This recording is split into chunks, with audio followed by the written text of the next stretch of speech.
Good afternoon, everybody, and welcome to our Utah Wildfire webinar. My name is John Whitesides of Rocky Mountain Power, and I'll be your host. There's in the chat box a few housekeeping items, but I'll just reiterate those right here. The session is being recorded, and after this recording, it will be posted to the Rocky Mountain Power website, as well as our YouTube channel in the next few days. We've got all your cameras and microphones muted to avoid distractions. However, there will be an opportunity for questions and answers after the presentation. And feel free to drop those as we go through the presentation. You don't have to wait till the end. And then the only other thing is, we will stay as long as we need after the presentation to answer questions. So those of you who feel like your questions are answered, you don't need any more information, don't need to stay on. And then, yeah, let's get into it. So I want to present or introduce our presenter today. That is Austin Solers. He is the Director of Wildfire Mitigation for Rocky Mountain Power. He's going to walk you through our wildfire mitigation plan for Utah. Austin.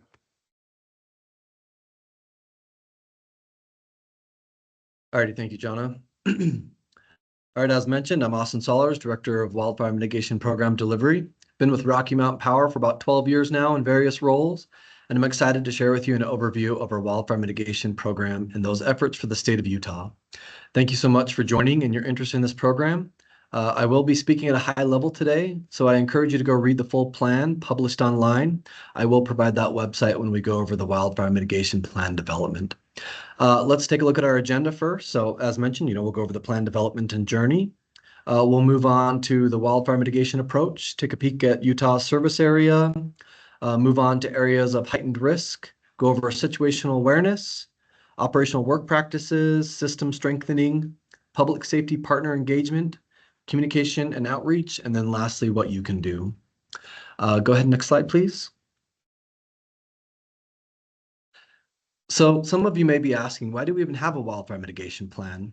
As we have seen in the West, wildfire risk is becoming more visible, and the loss of property and life have become a reality for some, as seen in recent news coverages.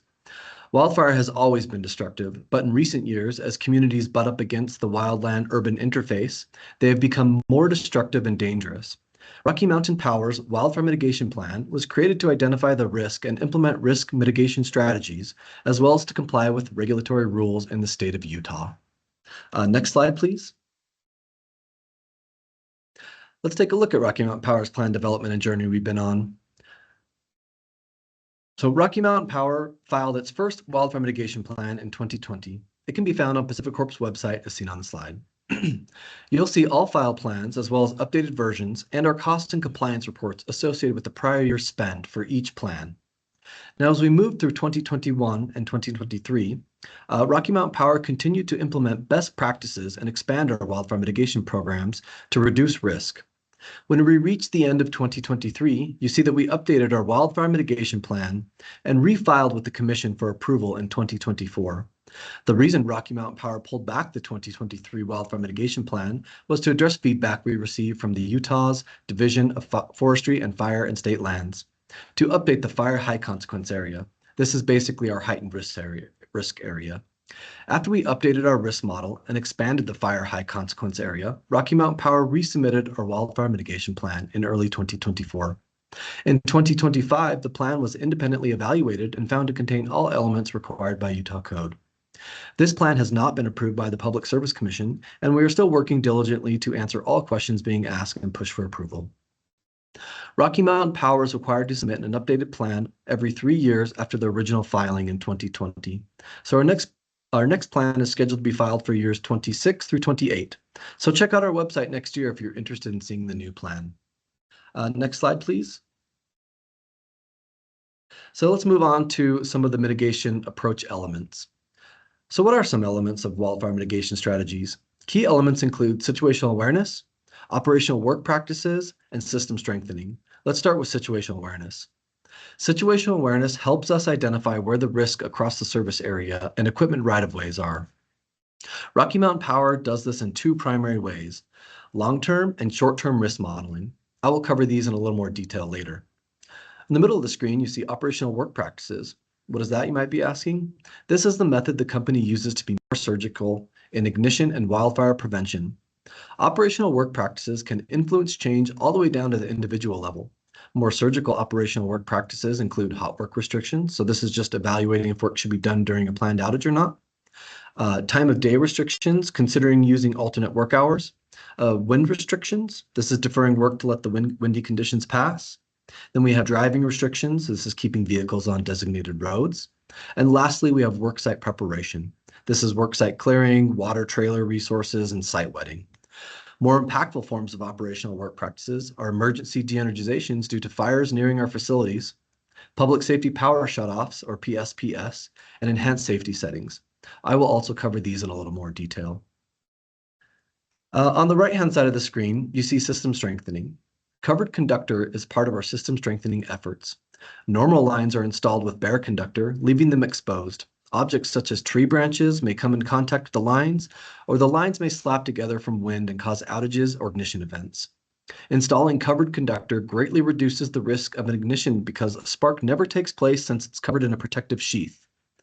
In addition to covered conductor, Rocky Mountain Power may also choose to underground lines where feasible. While undergrounding can be more costly, it offers substantial risk reduction in the most vulnerable areas and is an effective wildfire mitigation strategy. We carefully assess where undergrounding makes the most sense based on terrain, cost, and fire risk.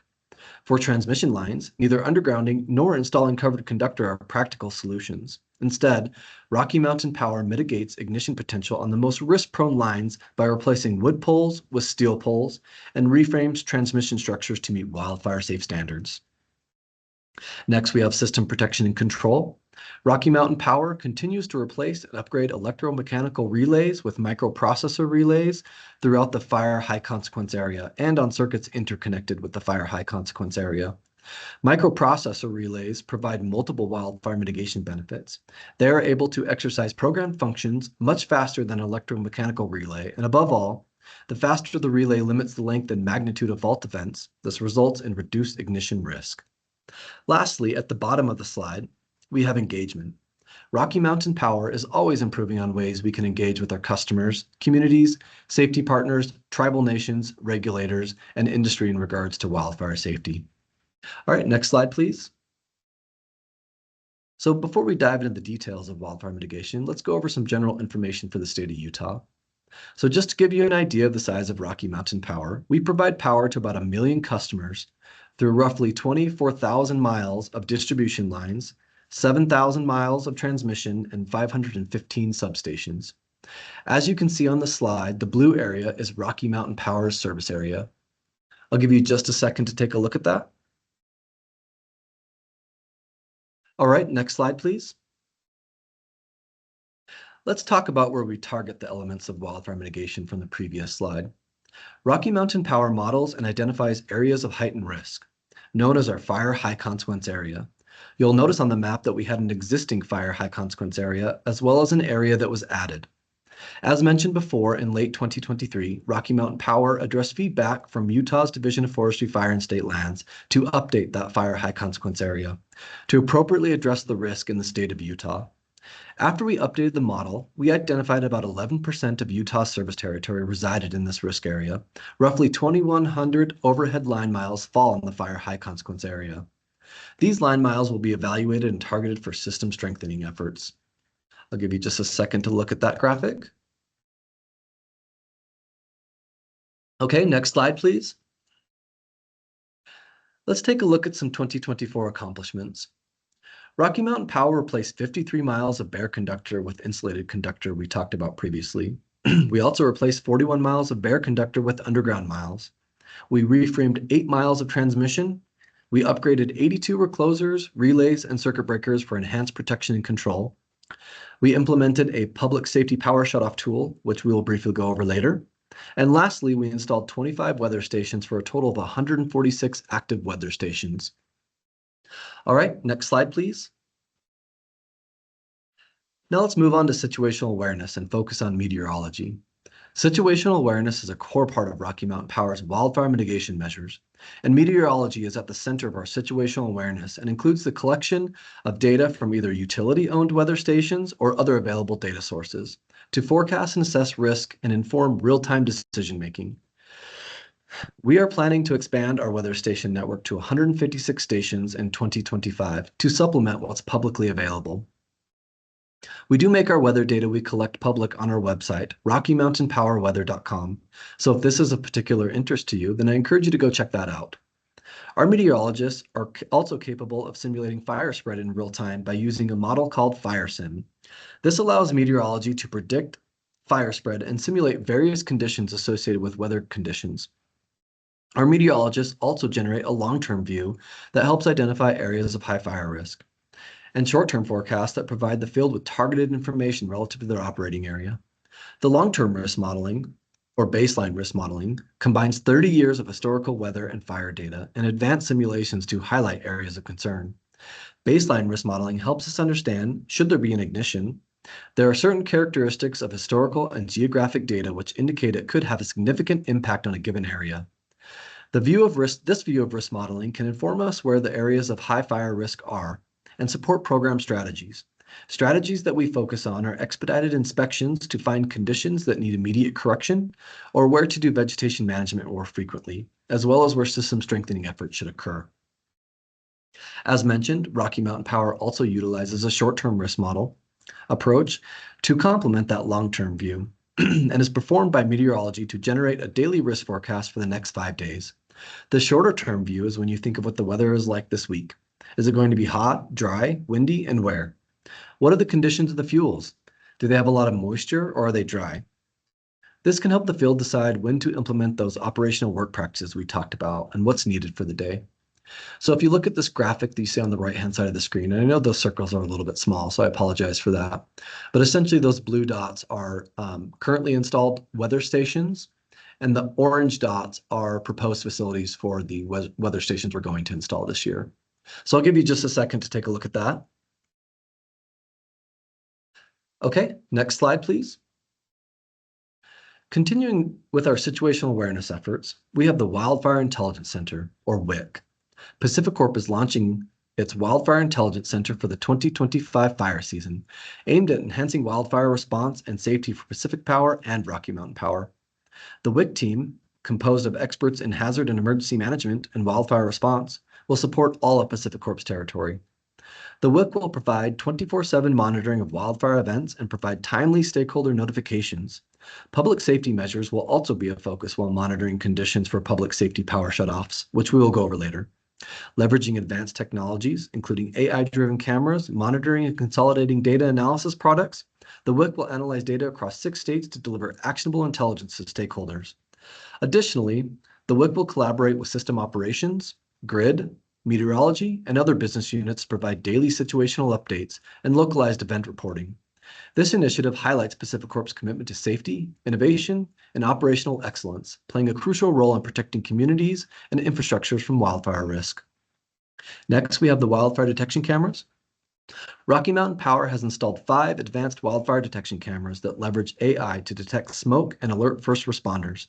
Some of these cameras were installed after fire season last year, but Rocky Mountain Power is excited to leverage this technology for the 2025 fire season. You'll notice on the slide that I had 1 confirmed detection, meaning that a fire was reported by other fire agencies as well. So even though it was installed after the fire season last year, it was still operational and able to detect fires. All right, next slide, please.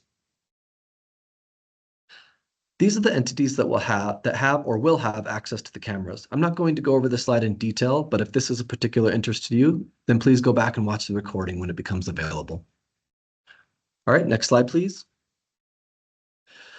As mentioned before, more impactful forms of operational work practices are emergency de-energizations, including public safety power shutoffs, or PSPS. A PSPS event is a de-energization that occurs proactively before an ignition event can even cause a wildfire during periods of greatest wildfire risk. This can be sensitive for the public because the fire threat is essentially invisible. Rocky Mountain Power uses situational awareness to determine if specific thresholds are met before deciding to turn off the power. Conditions that we monitor include high wind speeds, low humidity, and critically dry fuels, and the potential impact a fire may have on a surrounding area. Proactive PSPS de-energizations are a last resort and have not happened in the state of Utah since 2022. Okay, next slide, please. As you can see from the graphic on the screen, there's a defined protocol that we follow for PSPS. The company first enters into a PSPS watch, then we notify public safety partners, so think emergency responders. Further into the watch, customers are notified, then a warning is issued, then de-energization occurs with the notification, of course. Power restoration occurs with notification, and then lastly, the PSPS event is concluded. During a PSPS event, you may see community resource centers activated.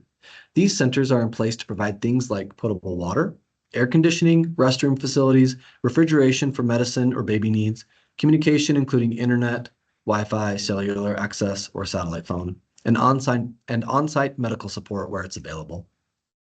Next slide, please. We have three main types of de-energization practices. We have already discussed the PSPS, so let's dive into emergency de-energization that you see in the center of the slide. Rocky Mountain Power will de-energize when a fire comes too close to assets. Our situational awareness drives our de-energization strategy based on the fire fuel risk. The fire fuel risk is determined by our short-term forecast developed by our meteorology team. De-energizations are more likely to happen as the fire fuel risk rise. We don't want to worsen the fire with an additional ignition events. De-energizing power lines help keep first responders safe while they conduct fire suppression, life-saving measures, and traffic control. Next, on the left hand of the slide, we have enhanced safety settings. What are enhanced safety settings? When fire risk conditions are elevated in an area, the company places electrical equipment on enhanced safety settings. These settings are used with devices that turn off power within fractions of a second when a power line is hit by debris or wildlife, or pushed by strong winds. These settings may cause equipment to lock out, essentially causing an outage. Our patrolman will respond and inspect the line to remove any potential fault risk before re-energization occurs. Okay, next slide, please. We recognize that there will be reliability impacts due to outages related to enhanced safety settings and emergency de-energizations, but we want to stress that it's because safety will always be our top priority. This graphic shows all of the outages due to emergency de-energizations and enhanced safety settings. So again, I know the dots are small on the right-hand side. When you look at the graphic, those little blue dots are the enhanced safety setting related outages, and the red dots are the emergency de-energizations. Utah had about 24 emergency de-energizations last year and experienced about 1,200 outages related to enhanced safety settings. I'll give you just a second to look at that graphic. All right, next slide, please. Now let's talk about customer notifications. We already touched on the notification process for a PSPS event. What about the other two types of outages that may occur? Rocky Mountain Power is not able to provide advanced notification for enhanced safety setting outages because they are event-driven. This means that until something interferes with the power line, the power will remain on. However, we will notify customers via email or a letter when settings are enacted for the season. This will allow the customer to prepare for more frequent interruptions and address any concerns before the outage event takes place. For emergency de-energizations, we may be able to provide advance notification for a pending de-energization, meaning if Rocky Mountain Power is monitoring an event and there's enough time to notify, we will do so. For fast-moving fires with little notice to the company, we may not be able to provide that advance warning. Okay, next slide, please. All right, moving on to wildfire response. Our emergency management team also engages with our public safety partners and communities. Our emergency management team leads response and coordination during wildfires. To prepare for response to wildfires, they work closely with public safety partners throughout the year in meetings, trainings, and exercises, which help the emergency management team and safety partners understand how to coordinate during an emergency. To support public safety partners, Rocky Mountain Power stood up a fire response team, and they're located across our service areas and will work with public safety partners if there is a wildfire to ensure that we are supporting the response appropriately. Okay, next slide, please. Our emergency management team stays engaged by continuing ongoing coordination. So what does that mean? Our team of emergency managers are assigned certain regions of responsibility. This allows them to focus on smaller regions of Rocky Mountain Power territory and develop relationships with other external emergency management teams. They also meet with county and city emergency managers and attend community safety forums when needed. In the center of the slide, we have training and exercises. They also attend public safety partner events when it's requested. They also provide training and exercises to internal team members here at Rocky Mountain Power. And they also work with the Wildfire Intelligence Team, as previously mentioned before. Lastly, we have the Public Safety Partner Portal. This Public Safety Partner Portal was implemented in 2024, and it increases situational awareness through maps, showing what circuits may be de-energized or affected by fire. Other emergency management teams can set preferences for notifications sent to them, and it will show all hazards in events in a given area. Okay, next slide, please. All right, let's move on to system resiliency and start with equipment inspections. The company regularly inspects its assets for safety and ignition risk. We recently moved to an annual inspection interval for our overhead safety program. This is twice the inspection frequency that the company used to perform. These inspections will identify conditions on our lines that have potential safety impacts or risk of ignition. If the condition is severe enough, we will repair the condition immediately. We also conduct infrared inspections of transmission lines. These are typically done during high load times of the year. When our lines are fully loaded, we can clearly see hotspots on the lines. These are potential failure points, and Rocky Mountain Power will correct the condition before it becomes an ignition risk. Okay, next slide. Next, we have vegetation management. So we also perform annual vegetation inspections within the fire high consequence area of our lines for tree encroachments that violate minimum clearance distances.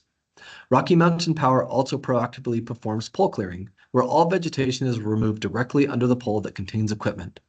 So in the event an energy release occurs, there is nothing to ignite under the structure. So if you look at the graphic on the right-hand side of the screen, you'll see that blue area. And you can imagine if there's transformers or any other type of equipment hanging from that pole, if there's an energy release event, it will fall into that blue area, and that's the area we clear. So we inspected and pruned about 2,100 line miles in our encroachment areas, right-of-way areas, sorry, and we cleared about 12,000 poles. Okay, next slide, please. Now let's cover system strengthening. Rocky Mountain Power targets assets and line miles within the fire high consequence areas for these strengthening efforts. As mentioned in the overview slide, strengthening involves covered conductor, converting overhead lines to underground lines, transmission reframing, upgrading or installing assets such as reclosers, relays, and circuit breakers, and expulsion fuse replacement. You can see the red areas on the map. These are the high-risk areas that the grid strengthening is going to take place. So I'll give you just a second to look at that graphic. Okay, next slide, please. So this is just a quick graphic of the projects that we have going on, and I'm sure it's a little bit small on your guys' screen as well. I tried to blow it out a little bit, so if you look at the top right-hand side of the screen, that's essentially that Ogden area, and I believe that's the Monte Cristo area. That line runs up there to the east. On the bottom right, that's going to be east and west of the Price area. And the bottom left, you see some projects going on from Cedar to Richfield. And in that top left area is kind of that metropolitan area into that wildland urban interface, kind of on the east side of the mountains as well. So I'll give you just a second to look at this slide. Okay, next slide, please. So let's move on to communication and outreach. Rocky Mountain Power takes a multi-pronged approach throughout the year to ensure wildfire preparedness and educate our customers and communities. We also work to get key information out into the communities we serve. We begin that communication in April, and it continues through September. This includes information shared through social media, TV, radio campaigns, brochures for customers, and messages included with customer bills. We also host webinars like the one we're having today. And throughout the year, we maintain additional information on our website and distribute flyers for customers. Okay, next slide, please. Let's talk about preparation. What can you do? While Rocky Mountain Power is focused on what we can do to make sure our system is safe and resilient, there are also things that you can do to prepare for emergencies and reduce the impact of wildfire. Remember, there were over 1,200 fires in Utah alone last year that burned over 90,000 acres, according to the National Interagency Coordination Center. So we all have a role to play. So what steps can you take? Step 1, Update and verify your contact information with Rocky Mountain Power by calling 888-221-7070 or update it on our webpage as seen on the screen. This is particularly important because we leverage this contact information when making PSPS, enhanced safety settings, and emergency de-energization notifications to customers. Updating your info is the best way to stay informed. Step 2. So just as we're clearing plants and trees away from our power lines, it's important for you to create a defensible space around your property. In all areas around your home, keep the landscape clean with trees and bushes trimmed and all dead vegetation cleared. Use and space out fire-resistant plants further away from your home to prevent fires from spreading. Make sure trees are trimmed with at least 10 feet of clearance from buildings and other trees. Lastly, you can also cover exterior vents with metal mesh wire and keep gutters and decks cleared. Step 3, update your emergency plan. It's important to have a plan for any time of the year, not just wildfire season, but make sure to have 2 to 3 weeks of shelf supply of food and water. Ensure you have a backup supply of essential medications you and your family may need. Create an emergency kit with flashlights, batteries, solar phone chargers, first aid, numbers you may need, and of course, cash. Lastly, designate an emergency meeting location. Okay, next slide. I'd like to close this webinar by letting you know we're here for you. Rocky Mountain Power can help mitigate the impact of wildfire on our customers. If you or someone in your household has a medical condition that could be aggravated by an outage, you may qualify for a medical certificate plan. Some of the eligible conditions are reliance on electric power to meet mobility needs, medical conditions that require additional heating and cooling, conditions that require medications that need to be refrigerated, or conditions that require electrically powered medical equipment in the home. Rocky Mountain Power has also implemented a PSPS mitigation program for customers with medical needs to automatically receive additional notifications of PSPS events. To be eligible, customers must be enrolled in a medical program or self-identify as having medical needs. If you aren't enrolled in the medical certificate program, but you do have some medical needs, please go to the webpage you see on the screen to learn more about this notification process, so you can be prepared for public safety power shutoffs in the event that they happen. You can also reach out to our call center 24/7 and speak to a real person. Again, that number is 888-221-7070. And for our Spanish-speaking customers, you may call 888-225-2611. Lastly, we have bill payment and financial assistance. Please visit the website you see on the screen to learn more about these programs. And thank you.